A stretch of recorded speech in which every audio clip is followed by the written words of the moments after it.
All right, this is Paul Newman with the Cashflow Cafe podcast. Today we have Mr. Terry Harvin, arguably one of the greatest Eagles of all time. I am super excited to have you on the show. In 1 minute or less, tell us all about yourself. Well, first of all, you're hired as my publicist. There you go. I appreciate that. Been at Georgia Southern in Statesboro since '86. Came up here from Keystone Heights, Florida, a little small town about the size of your office, to kick footballs, and fell in love and had a great time here at the university. Fell in love with Statesboro and Georgia Southern. Did move away. Moved back about 4 or 5 years ago. Met my bride here. Nice. Lori Driggers Harvin. She's graduated from Georgia Southern, and she's an educator here, assistant principal at Stilson Elementary. So now Statesboro, Georgia is home. Awesome. You have 3 daughters? 3 daughters. Have my own estrogen factory, yes. 2 of them went to Georgia Southern. Madeline, the oldest, Maddie, got her undergrad here. She was a Ruffin Scholar, part of the choral program, and got her master's degree from Tennessee, and she's a Spanish instructor at the University of Tennessee. My middle, Sarah, went to the University of Georgia. She's an interior designer with a great firm in Hilton Head called J. Banks. And then Jillian just graduated, Gigi. She just graduated in May with a sports management degree. I think most of the audience knows kind of what you do, Terry, but tell your role of all the things that you do with Georgia Southern, which is so many. I mean, a lot of thankless things that you do, but tell them your main focus with Georgia Southern. Whatever they ask. How about that? No, I'm entering my 20th year on the radio with Georgia Southern Sports Network, doing color analyst. I started with Chris Blair, great radio caller. Yep. And now I'm with Danny, another great radio caller. Of course, Chris is now with LSU, and Danny's with us. He's going to be mad at me, but I want to say 10 years. I think this is his 10th year, and this is my 20th. So I enjoy that part of the job a lot. Otherwise, I'm also the general manager for what they call Georgia Southern Sports Properties, which we handle the multimedia for all tied to Georgia Southern athletics. The Call Paul touchdown. The Call Paul touchdown, exactly. And I'll get that out. Love that aspect of the job. It's marketing, it's operation, it's sales, it's fan engagement, customer relations, everything wrapped in one. Absolutely love it. I think that job kind of wraps up your whole personality because it's all in one. You got the marketing, you got the Georgia Southern, the business side of things. So you're definitely a great fit for the role. I hope so. They haven't gotten rid of me yet. So, that's right. And very political at times too, but it's definitely hitting a bunch of touch points. And my office is on campus, and you're getting to work with student athletes, and it's fantastic. Love it.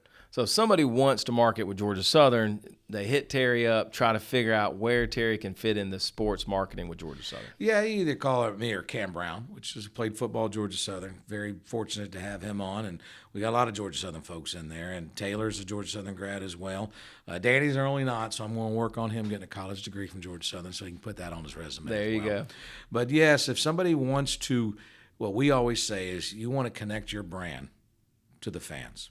Because our fans, that's what it's all about. Very loyal. Everybody, fans short for fanatic. And people are very loyal to the brands that support what they love. Absolutely. And if you want to do that, then yeah, you're talking to us in Learfield. And that's what we do best. We connect fans to the brands that they know and love. No doubt about it. Terry, tell us, you were a true walk-on in 1986. Is that correct? I'm old, yes.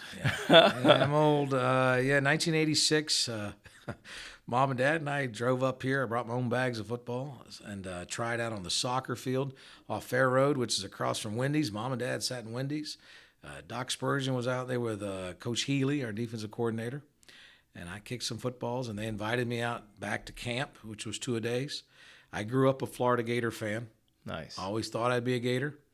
The irony was my very first game in college in 1986 was against the University of Florida Gators. How about that? Yeah, Kerwin Bell was the quarterback, Tracy Ham for Georgia Southern. We lost that game 36-14. Okay. Just for the record, next time we go into Florida Field, we beat them. Drained the swamp. Love it. Love it. But yes, I came here in 86, fell in love with Statesboro. It was a great time. Obviously, I'm still here. It's not too far from Florida. If I want to go home back to Statesboro or back to Keystone Heights, it's 3.5 hours drive. Yep. It's a great location. Got Savannah just a little bit away. You got Atlanta a little bit away. Yep. So we're in a good spot. So Terry, you won 3 national championships total. Which I was on the team. On the team. He participated. And you played up under Coach Irk Russell. Yes. Got to give us some kind of great Irk Russell story. I know there's a gazillion of them. There are, but anyone that you want to rattle off?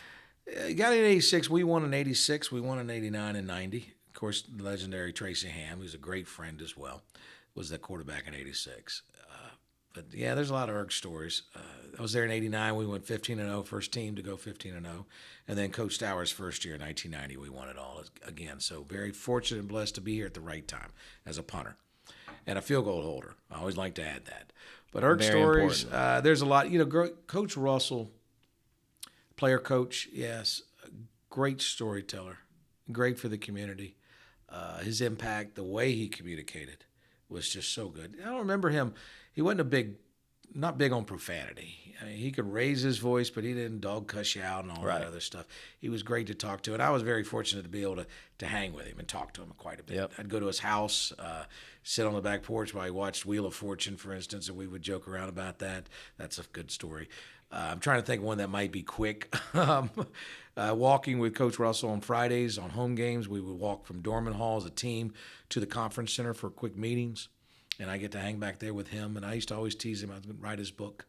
I do remember it was raining. We were walking one time, and he had his umbrella, and he found a penny, and he said, "Harvo." He called me Harvo. Yep. Put it in your left shoe. I said, "I put it in my left shoe." He said, "You're dying to ask me, aren't you?" And I said, "Yeah, I actually am." Yeah. Back in 1980, I found a dime, and I put it in my left shoe. We won 10 in a row, including the Sugar Bowl and the National Championship.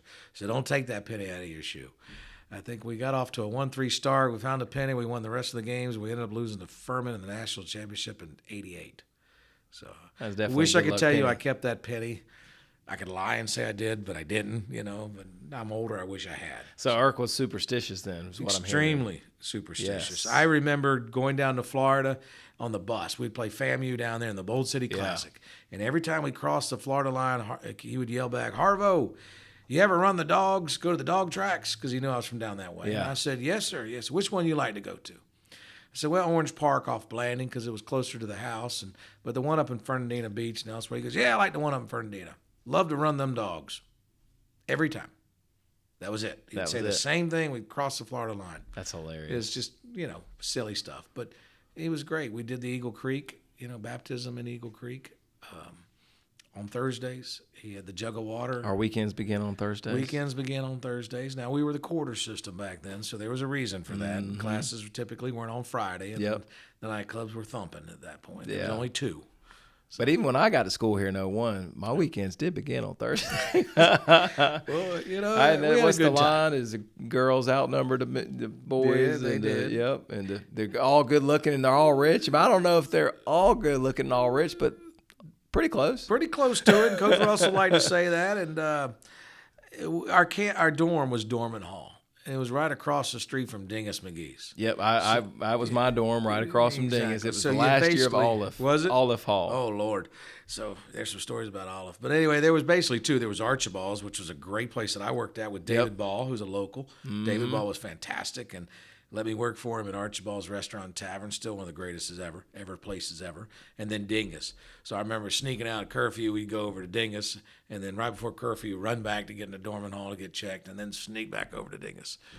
I love Dingus. I mean, that was the spot. Still love to slip into Dingus and have a beer, have some lunch. I mean, Dingus was. I remember I was a freshman. I didn't know it's mainly fraternity sorority, but anybody can go and have a good time. But I remember I was wearing a Miami Hurricanes t-shirt my freshman year, and there was a big, huge bouncer named Billy Greenwall. He was huge, and he looked at me, pointed at me, and he's like, "Hey, Paul." He didn't know my name. He was like, "Hey, are you a Hurricanes fan?" I kind of paused. I'm like, "Uh-oh." I'm like, "Yeah." He goes, "I am too." He goes, "You come up here. Anytime you see me, you just let me know. I'm getting you in." I was like, damn right. Good to have somebody like that, so that's perfect. Didn't know I was out of place with my Hurricanes t-shirt, but apparently it worked out on that day. And now you see all kind of t-shirts across campus. We give everybody grief when they're doing it. But anyway, and Coach Russell would too. And he was a dog. He was an Auburn guy. He laid the groundworks, and it's just, I mean, there's so many awesome people that have made Georgia Southern what it is, and it's really neat to come full circle and be back at the university that meant so much to you. Terry, tell us, where are we headed? Where's Georgia Southern headed? What do we have going on? I guess the big ticket everybody wants to know about is the Eagle Nation Collective. And the NIL and the house settlement. Yes. And update us some. The big house settlement, I don't think anybody's touched on that yet. Can you shed some light on that? Davis probably could more so. And I'll actually use a phrase that he likes to say is, if anybody tells you that they know what's going on or this is happening, they don't. Got it. Because it seems to be changing all the time, and the rules are changing to an extent. The landscape has changed, and it's pay for play, and the players getting paid. They get the right to make money off their name, image, and likeness. Right. Which I don't have a problem with that, because if you think back, I grew up a Gator fan. Right? You imagine how much money Tim Tebow would have made. Would have killed how much money they made off of jersey sales, Tracy Ham's jersey sales. Oh, yeah. And these players, you could say, well, they didn't get anything. Well, yeah, they got paid a college education. They got this and that. I know all the argument. The main argument at the end of the day is they used to always say athletes shouldn't get anything that regular students shouldn't be able to get. I agree. Regular students can go out and make money. Right. Back when I was playing ball, student athletes could not. That's right. I worked at a Pizza Inn. I worked at Archibald's. I had to report how much money I made. Right. So it didn't offset. I wasn't on scholarship initially, but I had to report everything. Mm-hmm. Regular student doesn't have to report That's everything. right. So they should have the right and the ability to make money off their name, image, and likeness. And branding. If you want to hire a student athlete to help brand, there's all kind of studies that show right now what it does to the brands when it's backed by a student athlete. Right. So that's going to continue to take off. You're going to see content, more and more content. I think the student athlete themselves are smarter. They understand what their brand means, social media presence, their financial intelligence has gone out the roof. They're understanding certain things. I know you talk a lot about investments. You're seeing more and more become shrewder on their investments. They're getting into real estate. What can I, especially at the Power 4 level, when they're making that kind of money? That's how I'm passionate about that. I'd love to kind of infiltrate that system and educate early, because there are still they're learning and they're becoming more educated, but there's still a ton that are just have no clue. They're being handed millions of dollars, some of course at the upper levels, and they're like, they never, they don't know what to do with that. But even not that much more money, you could still invest, as you mentioned, on a monthly scale. And I remember back when I was in college when the golf course was being built out there, and I remember Dad and I going to look at property thinking, oh my gosh, how expensive this is. Right. It's like $25,000. Of course. Nothing. Right. Compared to what it was. Yep. I could have easily done that back then. Yep. With just a little bit of money every month, what I was doing. Don't wait to invest in real estate, buy real estate, and wait. But going back, how it's continuing to change. Marketing, of course, there's old joke, content is king and marketing is queen, and she runs the kingdom, right? Yep. You're going to see more and more marketing and more with these student athletes and the right kind of marketing. And that's where our job comes into play.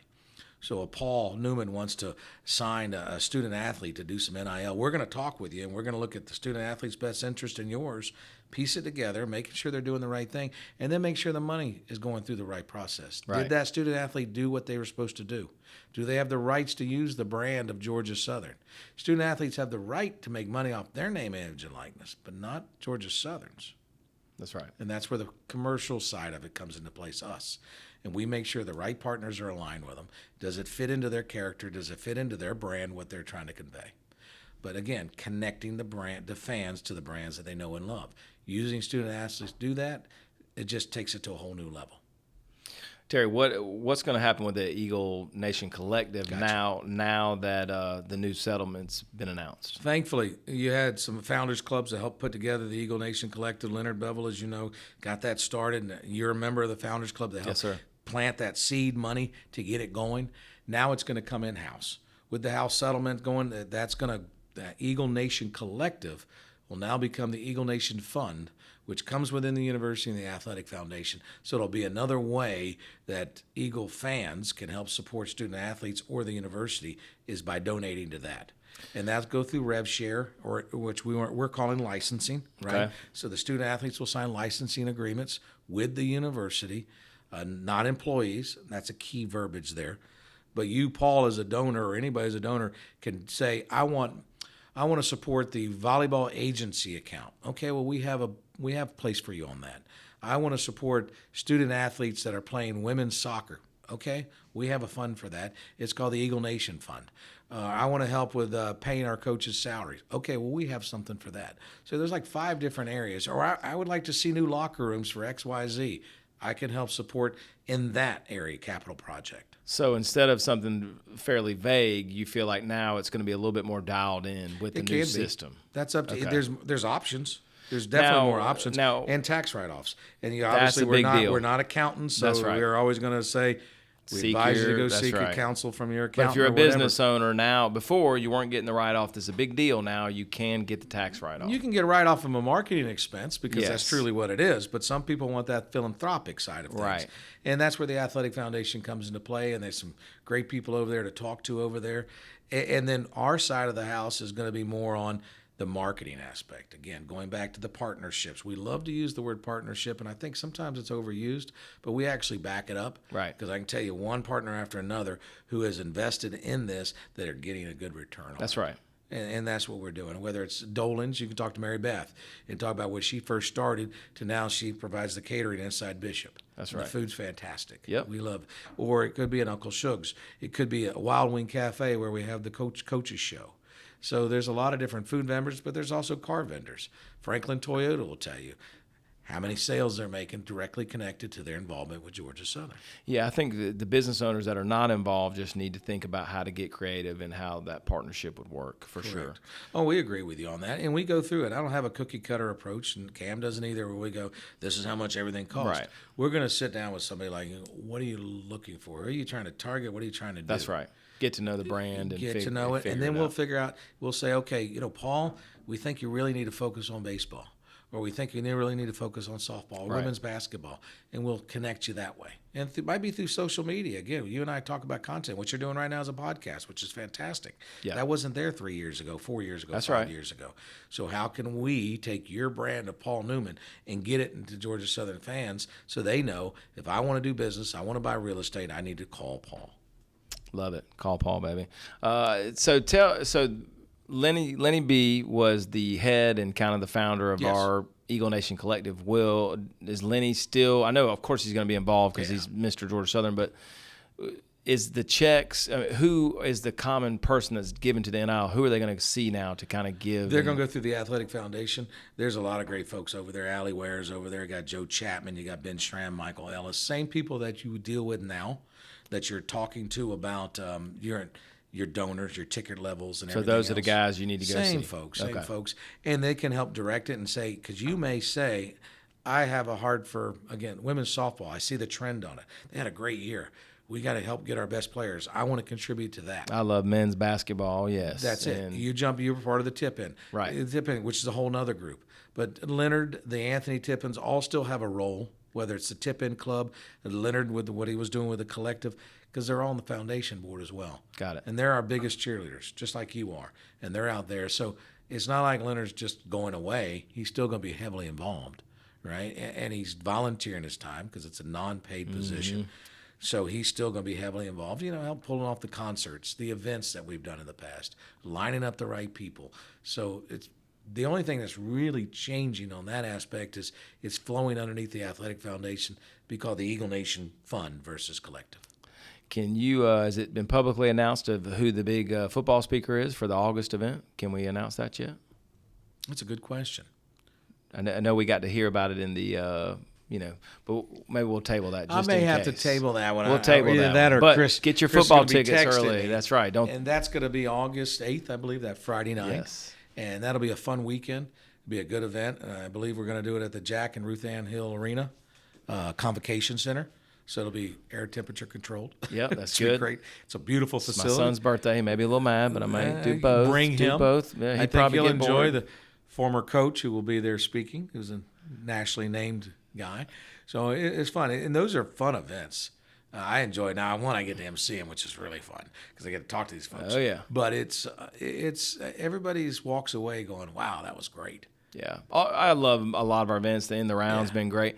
Tell us, Terry, about the new leadership with Chris Davis and what he means and what he brings to the table for Georgia Southern. Oh, I love it. Now, thankfully, groundwork was set. He was very fortunate. Jared was here, and brought Chris on board with him as his right hand. Right. And Jared did a lot of things that I like to think I'm doing with Cam. Is I'm giving you autonomy. I want you. You're one of my leaders. I don't want to micromanage you. This is where Do we're your going, thing. and I need you to go get it done. Yeah. Chris was getting it done. He would take the vision. Jared would share it with him. They would sit down and come up with a vision together. Yeah. And that's the beauty about it. And then they'd go execute. And that's the good thing about when you have somebody like Jared and he leaves, now all of a sudden, are you going to go backwards? Because I got to go do what? A 6-month search?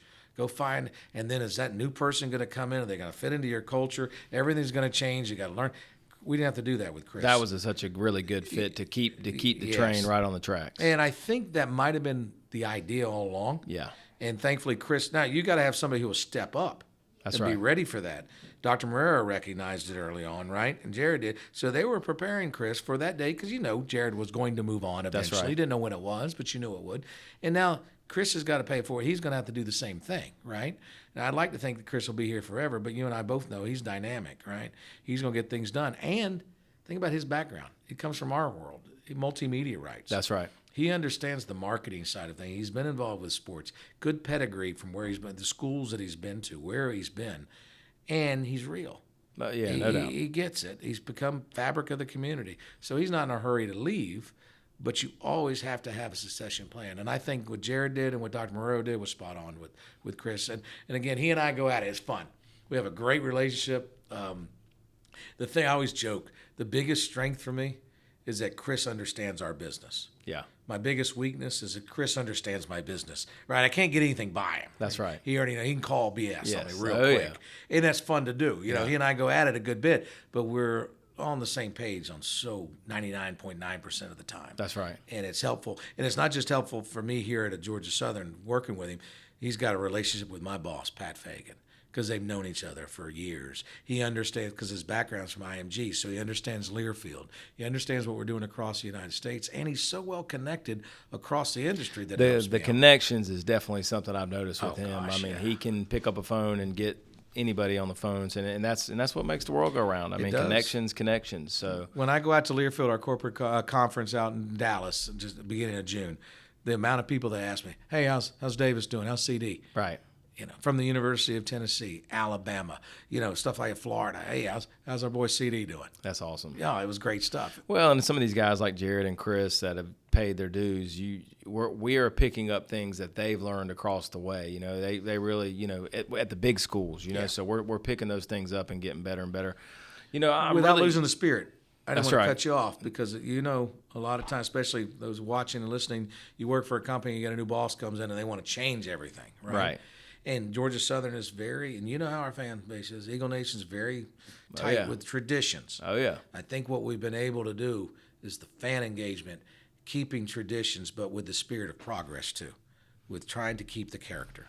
Yeah, let's talk about progress. I really feel like this year's football team, we were so close last year to really probably winning the Sun Belt. I felt like it was this close to winning the Sun Belt. And I really have high expectations on this year's team. I think that this year's team can kind of get to that 9-win, really good would be 10 wins would be amazing. And of course, Sun Belt Championship would be phenomenal. So, I think those are the goals. And I really feel like this year we're prone to do that. Well, if you go back and look, it's been trending in that direction. That's right.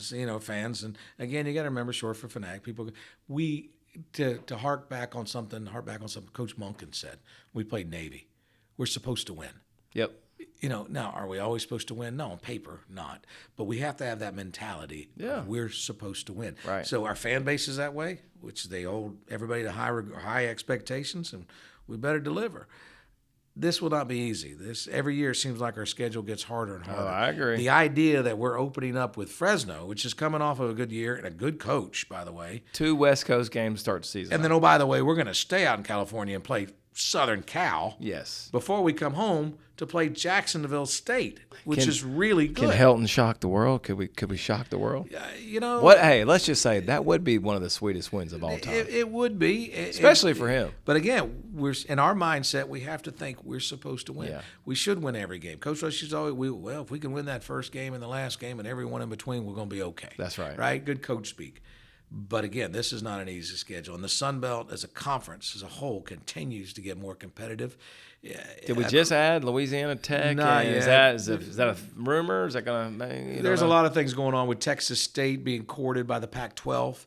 Texas State's a good program as well. East Carolina's in a good conference. You got Western Kentucky's been thrown out there, and La Tech. You're talking about if Texas State was to leave the conference to go to Pac-12, we would add. La Tech used to be in there before. Yeah. Western Kentucky. There's some other ones, but It's this I mean, season, and look at the it's gonna coastal. be Look at tough. the Coastal Carolina, their baseball run. I mean, Sunbelt's a very respectable conference, and you're right. There's no cupcakes on the schedule. No, I mean, baseball's probably the most competitive, by the way. yes, I mean, agreed. the highest. I mean, we're Yeah, up there. I Look what agree. Coastal just did, but you can't dismiss Louisiana has always had a strong Southern Miss, always a strong Yep. program. Troy's come on, Georgia Southern. We have strong baseball as well. Yeah. It's not like you just roll your helmet out there. We're going to beat so and so. We're playing Maine. I know it's an FCS school, but traditionally Maine's a strong program. We played them back in the playoffs when Mike Buck was the quarterback. I think it was in 1986 or 87, something like that. Yeah, it was a long time ago. I'm old. But it's if we can get to 8 wins and 9 wins and 10 wins, wow! With this schedule, Yeah. do we have the capability to? Yeah. Yeah, I think so. So where's your mojo? You feel like your mojo's trending towards 7 or 8, just with how tough the schedule is. Undefeated. That's always my mojo. See, I get nervous between every game. I don't care who we're playing. I'm nervous about it. Yes. I think a lot, obviously, to me, it all starts with quarterback play. No matter how you look at it, you go look in the NFL, you go look across colleges, your top programs have the quarterback. Your quarterback's really only as good as your offensive line. We have French appears to be the guy. Now we brought in a really big recruit. That was several. Was the big 4-star guy, right? Out of Lee County, and he is he's thick. He looks more like a linebacker. That's what I've heard. But you got Budge, great quarterback out of North Carolina. He was a freshman last year. Good-looking kid back there. We got a kid out of Alabama. So we feel good about the quarterback room as a whole. I feel much better about the quarterback room because we have depth. Good. Really, and kids that are, you say depth, who could probably step in today, but more importantly, they're here 2, 3, 4 years. And now that's crucial, trying to keep your players, which this year, Coach Helton Was one of the best in the country. one of the best. We kept the Yep. players because it goes back to the community and the culture of Georgia Southern. They want to be here. Money is you can't blame a kid for going out because I'm getting paid $400,000. Hey, I get it. Mar Watson Trent, big shout out. I mean, he stayed an extra year. Yeah, he did. He did great by us, and I mean the fact that I wish him the best at Nebraska. I'm actually really excited to watch him And play. he this year. graduated, and that's the thing. Yep. These kids are graduating. Yeah. You know, we lost some players, but they graduated. You can't blame them. Do we have people to step into their shoes? Yeah, the running back room is really strong. We're losing a good running back in Jalen White. The running backs we have are really good. No doubt. We used the transfer portal to our advantage. We brought in some great receivers. You got some defensive guys that have come in. So I'm stoked. Again, cautiously optimistic because I always am. Expect to win every game. Of course I do. Right. But so does Coach Helton. And, you know, that's the thing. When I, as a fan, when I do in the radio, I always feel like I'm the fan on the air, right? Yep. I have to remind myself, as mad as I am, those student athletes and those coaches are even more pissed off I've seen it. because they don't want to lose either. They want to win. Nobody wants to go out and go, can't wait to get this game over with so we get our butt kicked. No doubt. No, you want to win. You want to win every game, especially when you're playing against a Power 4 school. Yes. Because your attitude is, hey, you didn't recruit me. I'm just as good. We'll see. Terry, what's your thoughts on what does success look like to you? Waking up. That's right. Right now, success, I can't help but look at my family. Perfect. You know, I think about the great job that Lori's done with the daughters, for instance. Madeline, my oldest, I have an estrogen factory. I always joke about it. And when they were younger, I used to always joke at any given moment, somebody was crying in my house, but it's usually me. You know, I've had my toenails painted, my fingernails painted. Hilarious. It's great. 3 girls, absolutely love it. Madeline came to school here, had an undergrad from here. She was in the choral program, Spanish major. She went to the University of Tennessee, got her master's degree, and now she's a Spanish instructor at the University of Tennessee in Knoxville, which is a great town. How cool is that? And I still can't wear that orange, even though I've tried. I'm joking. Sarah, my middle child, went to the University of Georgia, interior designer, and as I mentioned, she's with Jay Banks, doing that great work. And Jillian, my youngest, just graduated in May with sports management degree, and she's my little gymnast and does a little bit of everything, but she's done a lot of stuff working for us. That's awesome. At Georgia Southern Sports Properties, Learfield. She's also the EFAA coordinator now, the Eagle Football Alumni Coordinator. So we'll see. And then Lori, she has 2 degrees from Georgia Southern. So You just bleed blue. well, you know, you look back on it and you say, what an amazing job. You know, in this day and age, that's what are they equipped? Did you Are do they enough? equipped? Yeah, some of the most proud moments are our children and how good we can do, and can you send them off to do? Are they better prepared than maybe we were? That's right. And yeah, then, you want them to do better, and your ultimate goal is you want your kids to do way better than you do and bust it wide open. correct. And I always joke, girls rule, boys drool. But they are, and Lori is too. Lori's assistant principal today. She'll probably be a principal hopefully in the near future if she wants to be. Yep. And she can retire. She's on a plan, on a track, 2 degrees from here. She got 1 from West Georgia. So she'll retire young and continue to do more things. So I say success to me is, that would be it on the front end early on. So, speaking of retiring, what's your thoughts on money and what it means? I'll never retire. That's my thought. I don't know if I ever could. Just keep it rolling. Well, I'm in my 20th like Frank year. Cook, just keep going. He keeps going. If I could be like Frank Cook, it'd be all right. I have that energy. But 20th year of radio, I'll quit doing it when it's time. Hopefully, I'll know when it's time, or they don't want me, one or the other. Right. But I hope that I'll recognize it when the time has come. But I've always been a fan. But I'll always be doing something. Yeah. I say mistake. I know you cover a lot on finance and things like that. What would you tell your younger self? Oh God, Terry, start putting it away because you didn't. Right. Understand the inflow is more than the outflow.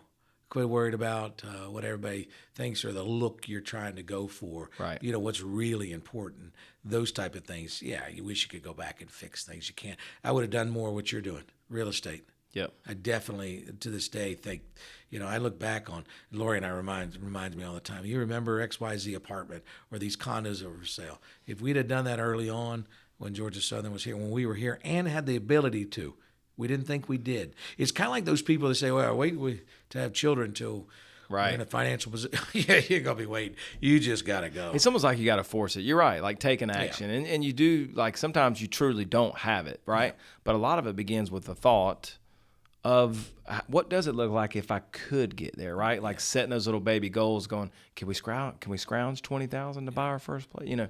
Can we do it? Care more internally than I cared about other people. I've always worked with other businesses and other people and helped them make money. Right. And I didn't do that myself. Right. So as a younger man, as a younger person, or my family, right. That's what I would pass on. Hey, Terry, think yourself and family first. That's right. Not everybody else. That's right. Because I've always had a service mentality. I cared more about it. Hey, I want to make sure you're fine and you're fine. That's right. But it didn't always serve yourself. That's right. And so I think that's probably, not probably the most important thing. That's right. Or if I had a regret, most important regret. Terry, how do you like your coffee? Now, I used to like it black. Because I wanted to get, and I still do, because when you go... Now you make it at the house? Or? No, we do make it at the house. I do like going to Cool Beans and Three Tree. Those are my 2 favorite places. I would agree. Here. I hit both of those I like places. Three Tree just a little bit better, but both are great. I like both of them. They got 2 different vibes. Yep. And when you're drinking black coffee, you know when a coffee's old, for one, and you can truly taste the different type of coffees. When you start flouring it up with all the creamer, you kind of do. Now, that being said, I do like a good sugar-free vanilla. So your haze. old age, you've gotten away from the black, and I do. I like sugar-free vanilla. Yep. And hazelnut, vanilla haze. Yep. Put that in there. I do like that. I do like flavoring in the coffee now. I don't put as much, but if I just feel like I'm okay if I'm doing the sugar-free stuff. But, again, black coffee is kind of like if you're into wine, you start learning the different taste of wines, right? Or the bourbons. I know everybody's in the bourbon craze, right? Yeah. Oh, I know this bourbon or this scotch, whatever. It's oaky, whatever. The oak finish. The oak finish. Oh, see the legs on this baby. It's just... Coffee, it's however you like it. It's kind of like I remember hearing a guy talk about bourbon. What's the right way of drinking it? Is it on ice or is it with a drip of water, right, to release the aroma, or is it neat? Yeah. It's however you want it. I'll tell you what, just even coffee. Even talking about it, it's a miracle, though. I do love there's nothing better than a cup of coffee in the morning. Something about that. See, I could drink it all the time. Yeah. And I like iced coffee, too. Okay, so and you need that extra caffeine. I don't need it. Terry's got to keep going. I'm always going, but the cold brews, I've gotten in the cold brews. I like it all. If you had an extra 100 laying under the mattress, where would you put it? What would you think to want to do with it? If I was smart, I'd just give it to Lori and tell her tell me I don't know it's there and go do something with it. There you go. But good shout out for you, Lori. Well, it's just being real. If you had that extra money and you had none, you'd pay off something. You'd pay off something. Pay off some debt. Dave pay off Ramsey, get car, some debt gone. You'd put it to the house or student loans. Less payments. Something like that. You'd pay that off with it. Yeah. Got it. And then the last but not least, what you think your number one time waster would be? Oh, it's that guy in the mirror. That guy in the mirror, oh, man, he can be your biggest asset or your biggest ass. Depends on how you look at it. But to me, it's the guy in the mirror, right? Yeah. It's time. The amount that we get done with the time, it's always pulling on you. Yep. Right. It is. You get pulled, especially in this job. You get so pulled. Many different directions. Especially if you have a service mentality, because you want to take care of people. Right. It drives you nuts. Now, you brought up Frank Hook earlier, and I'll say one of the greatest advice that he gave early on that I think young folks, we all need to hear by, we try, is the sundown rule. You try to return your calls, your text message, and emails by sundown, right, of that day. Don't always do it. But if it's always in your head, then you do it by the next day at least, right? Yep. But time, and because no matter how plan you put together, something's going to get in the way. For sure. Something's going to pull you, and then you're going to go, right? And you're not going to ignore. Chris Davis calls, I drop everything. Dr. Morero calls, I drop, right? And a customer calls. But I would say time, shutting off the head, the mind, I can't do very well. To keep you up, you race, you keep. Yeah, the sleeping whole thing is just an extra stuff. Overrated. It's a necessary evil, But the head's always going. The mind's well, the sports. going. I'll tell you, with you guys in particular, in the sports world, especially you calling games and being. Like it's tough for you to keep a. Like for me, at 10 o'clock, I'm done. But you guys, a lot of times these sporting events that you're at and working, they carry you to a later hour all the time. And the challenge on that is, and what I had to be careful of and change, which I done a better job of, is that something might hit me at 1 a.m, right? I'm see something. No, I'm texting. I'm emailing. Hey, whatever. I don't even think about it, right? Then I had to stop because I'm like, oh, your phone's going off. I don't need to do that, right? An email. Or I see something some other school's doing. I like that. Right. Or I have an idea and go, okay, I want to do this. And then you go down the rabbit hole, right? You start taking notes on your phone. I got a whole slew of notes in my phone. I go, I like this idea. I had a great meeting with a client the other day. We were talking about different ideas. It's still in my head. I'm still thinking about. Wow. We got I just left a meeting with Southern Crown talking about one of our great partners, which is Bud Light. So we have a new can. It's going to be coming out. I'm telling you first. You know it. We've done it for 4 years now, where it's an exclusive bottle that's done for Georgia Southern and Bud Light because they're a great partner. Well, we got a different one coming out this time, and I'm stoked about it. Cool. So now my head's going with what's it look like? What's the design? How can I position them, and get it out there as best we can because they're a great partner. We want to do that. Some kind of GATA on the side, Maybe. We've done that one. Yeah. We might do something different. Well, maybe Terry, it was amazing to have you on the show. I can't really, there's only a couple people I think of Georgia Southern and that are just Mr. Georgia Southern. I think you are definitely that guy. You've always loved the Eagles. You played. You won national championships.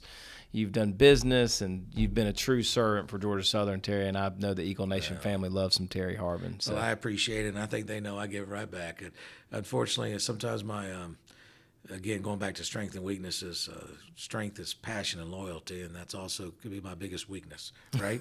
Because you get over passionate, you get tied into it, and you do. But at the end of the day, I remember Jim Mahaney, I think his name was. He was an old production guy with the corporate office when I was just doing straight radio at a radio show, and he was getting on to me about something, and it was really good what I did. I was like, what are you getting on to me for? And he said, well, at the end of the day, I'd rather have to pull you back than have to kick you in the butt. I didn't say butt, but I'll keep it going. And I'm like, that's a good point.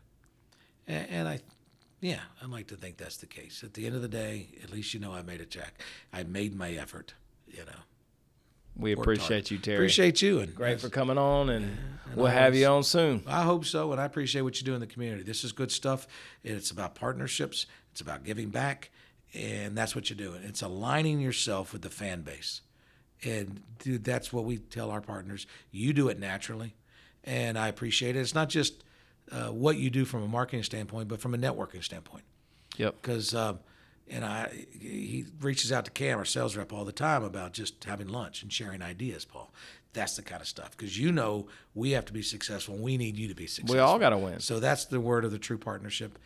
And I always like to end everything with the simple of Go Eagles, GATA, just one more time.